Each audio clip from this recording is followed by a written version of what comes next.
Welcome, ladies and gentlemen, to our debate today.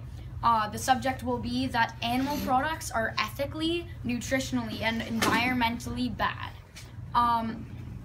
Animal products are things that are produced by animals, so like milk, cheese, and then the meats are animal products.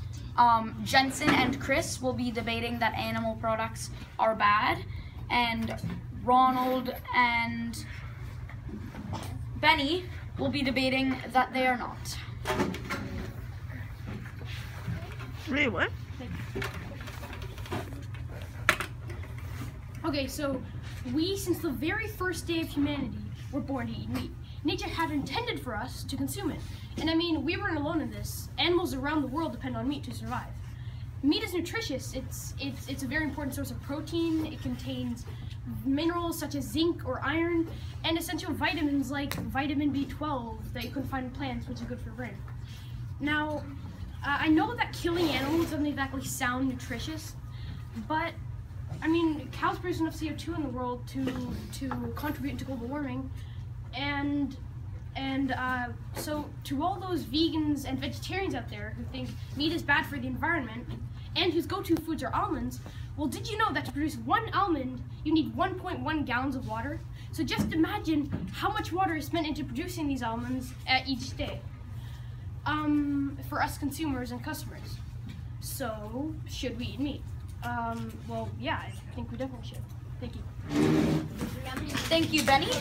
Now we will have Chris debating that animal products are bad.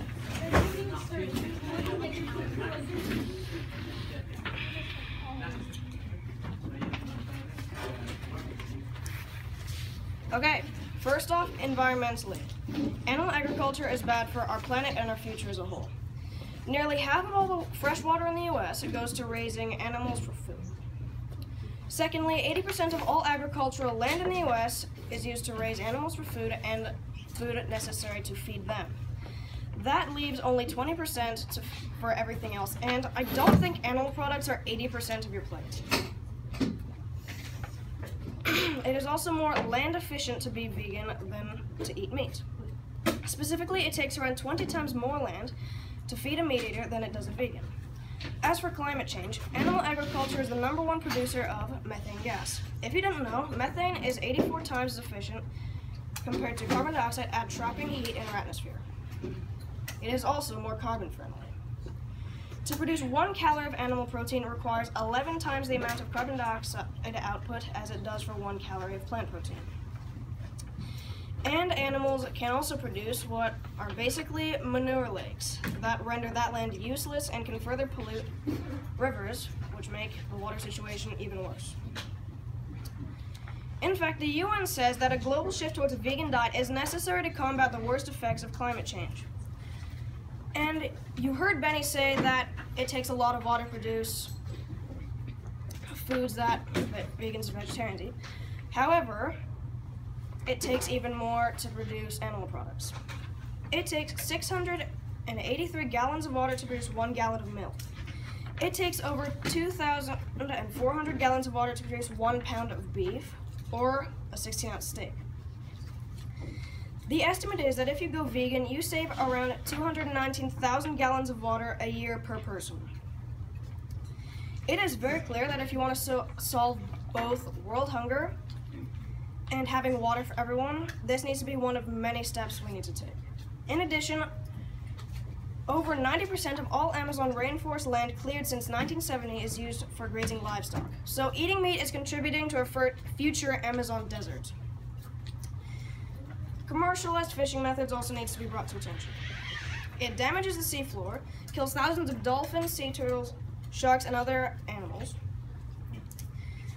Also, coastal fish farms release feces, antibiotics, parasites, and non-native fish into sensitive marine ecosystems. The treatment of fish also needs to be brought to attention. They are crammed into tiny enclosures where a lot of them get sick and die from this close proximity, from the spread of viruses, and are fed a combination of other wild fish and even feathers. So, in summary of the environmental side of this, animal agriculture is bad for us in many ways. It uses way too much water and land than it should, pollutes the water it doesn't already take, and deforests the few remaining areas. Next up is nutrition. It has been found that the consumption of any animal protein, such as dairy, meat, and eggs, appears to trigger the release of IGF-1, which is a cancer-promoting growth hormone. After 11 days of simply cutting back, not cutting out, animal protein, your IGF-1 levels can drop by 20%.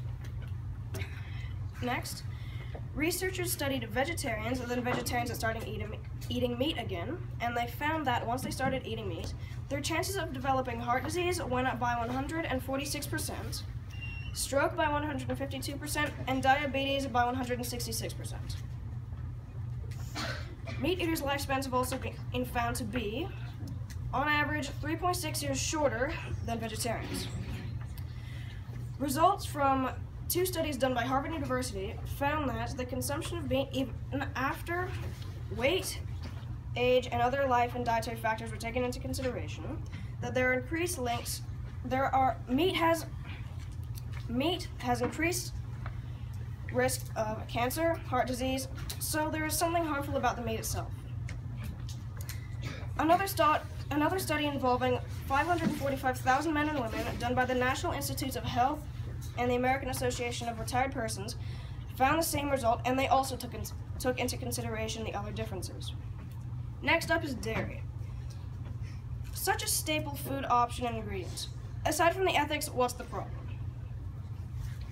Well, firstly, a 20-year study involving 100,000 men and women found that, with the consumption of dairy products, they had overall increased rates of bone fractures, heart disease, cancer, and premature death.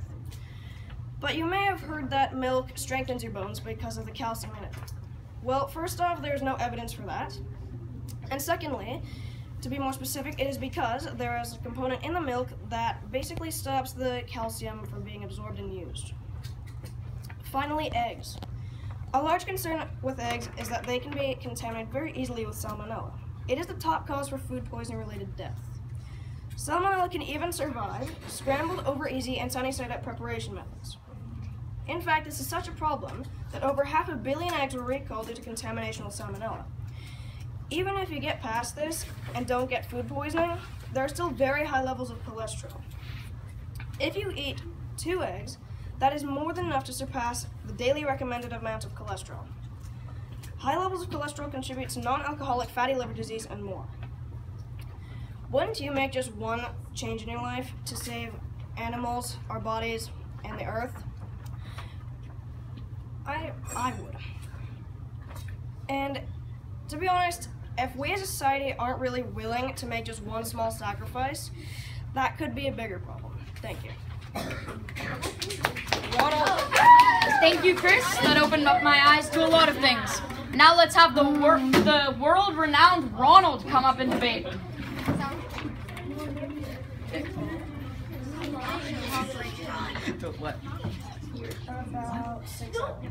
Is it as long as it? Okay.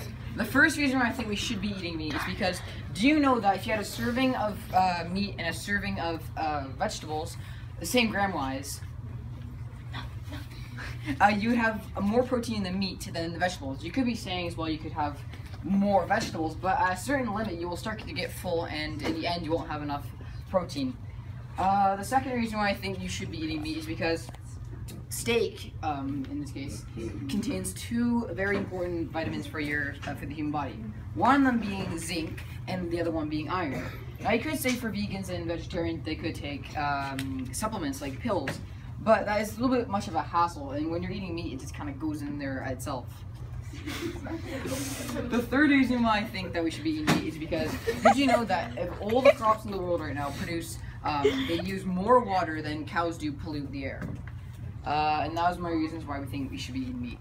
Thank God. Thank you, Ronald. Now let's have Jenson come up and debate. Oh no. How many pages is that? No, it's not all this. Jenson, how many pages is that? Jenson, how many pages is that? Oh, that's just a bunch of others. I don't think so. Wait for the thing to be there. How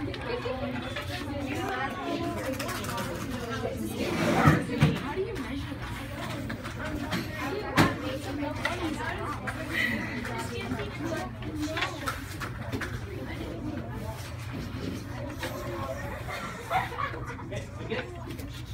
If you could just take a second and imagine yourself in this scenario. You go over to a friend's house, and his or her parents made some awesome lasagna. So you try some, and it's the best lasagna you've ever had. It's so good that before you go home, you ask your friend's parents for the recipe. They say the secret is in the meat. You use 3 cups of fresh, ripe, golden retriever meat. Chances are what you just pictured as food is now something disgusting and repulsive. You can't stand the thought of eating a dog. See, we're conditioned to only eat a certain group of certain animals. It's called speciesism. In China, they eat dogs, and people have pigs as pets. See, once people make this connection and realize they're killing animals, they usually start to justify their decision. Here are some of the most likely justifications for continuing to eat animal products. But lions kill other animals for food every day, so killing animals for the food is just a circle of life, isn't it? No, it isn't. We do not need meat to live, and we're never meant to eat it. And just because something or someone does something doesn't give you an excuse to do the same thing. Lions sometimes kill their lion cubs. If we did that today, we would get arrested for murder.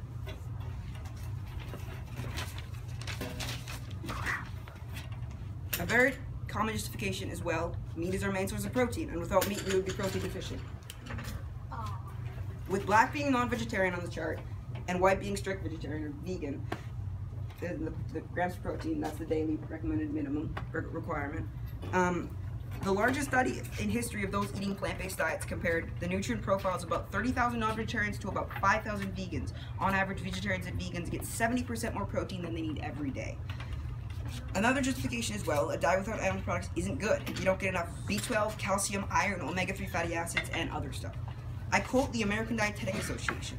It is the position of the American Dietetic Association that appropriately planned vegetarian diets, including total vegetarian or vegan diets, are healthful, nutritionally adequate, and may provide health benefits in the prevention and treatment of certain diseases. Well-planned vegetarian diets are appropriate for all individuals during the stages of the life cycle, including pregnancy, lactation, infancy, childhood, adolescence, and for athletes. Unquote. Why it's not ethical to eat dairy? You have to put yourself in the situation of the average dairy cow. Only a few years after you're born, you're dragged away from your mother and put in a small cage. Once you're old enough to be impregnated, you are then raped. Then once far enough through your pregnancy, you become a dairy cow and are continuously milked and raped every time after each of your pregnancies. You're pregnant for pretty much your whole life. Until either you can't become pregnant again or have been carrying so much weight that your knees buckle, you fall over, and then you lose the ability to stand up. Then you have your throat slit while being hanged upside down. Why it's not ethical to eat eggs? In the egg industry, chicks will never see their mothers. Male chicks are either put into a garbage bag to suffocate or ground up alive right after they are born. 5 to 10 hens are crammed into tiny wire battery cages. On average, each hen has less living space than a standard piece of printer paper. After 2 years, those alive are sent to slaughter. And if you say that you get free-range chicken or eggs, to be considered free-range, they only have to give the chickens at least 1 minute out of their cage outside each day. And why humans are herbivores or frugivores. Psychologically, that's a dead cow carcass. If we were an omnivore or carnivore, your mouth would water at the sight of that and you wouldn't feel disgusted and grossed out. Anatomically. Table. This table shows that out of 20 anatomic traits shown on this chart, humans share 2 with omnivores, 11 with herbivores, and 16 with frugivores, frugivores being a type of herbivore. This table clearly shows that anatomically we are frugivores. Us being frugivores is also mainly the reason why animal products are so bad for us. But if humans are frugivores, then why don't plants have vitamin B12? There's a misconception about vitamin B12, that it's only found in animal products. That's not true. Vitamin B12 is a bacteria found in soil, feces, and water.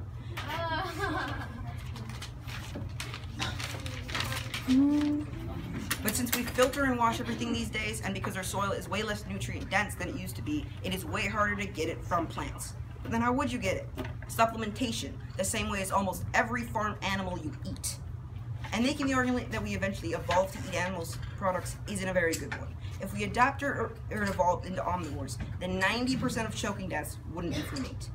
There is no excuse when it's unnecessary to take another being's life. Don't say it's tasty, don't say it's delicious, or make up some terrible excuse to continue to eat these things. Who here loves or likes animals? Raise your hand. I would raise my hand. I got a question for you. If you love or even like animals, then why are you eating them? So my mom said this